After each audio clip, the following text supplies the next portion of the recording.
അപ്പോൾ വീഡിയോ നമുക്ക് കണ്ടു നോക്കാം. ഗൈസ് നമുക്ക് ഇത് ഉണ്ടാക്കാൻ ആവശ്യമില്ല. അപ്പോൾ 3 ഐസ്ക്രീം സ്റ്റിക്ക് കട്ട് ചെയ്ത് ഒരു കുഞ്ഞാണി പിന്നെ എന്താ ഫെവിക്കോൾ നമ്മൾ അതോടെ ഏറെ ഇട്ടുണ്ട്. ഈ ഏരനുസരിച്ച് നമുക്ക് കട്ട് ചെയ്യാം. ജസ്റ്റ്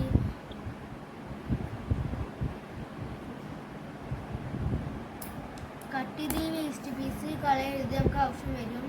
പിന്നെ അടുത്ത് ജസ്റ്റ് ഒന്ന് ഷേപ്പ് ചെയ്യാം.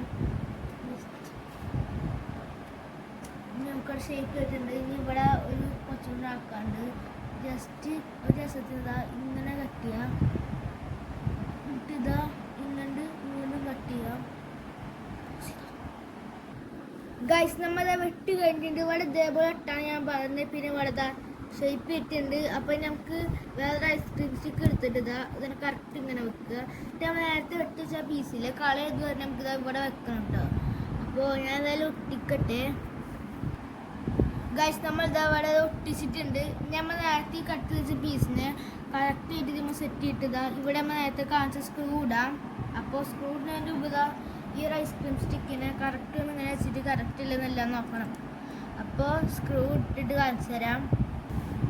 ഗൈസ് നമ്മൾ ഒരു കാര്യം പറയാൻ മറന്നു പോകും. ഇവിടെ ഒന്നുകൂടി നമ്മൾ പശ മുമ്പ് തേച്ച പോലെ ഇവിടെ പശ ചുട്ടിച്ചതിന് ശേഷമാണ് ഇത് ഇവിടെ വെച്ച് സ്ക്രൂ ചെയ്യേണ്ടത് കേട്ടോ. ഗൈസ് ഇതാണ് നമ്മുടെ കത്തിയുടെ ഫൈനൽ ലുക്ക്. ഇതാ ഇവിടെ മാണി അടിച്ചിട്ടുണ്ട്, അതുപോലെ ഇവിടെ മൂവ് ചെയ്തു. ഇങ്ങനെയാണ് നമ്മുടെ കത്തിയുടെ ഫൈനൽ ലുക്ക് വരുന്നത്.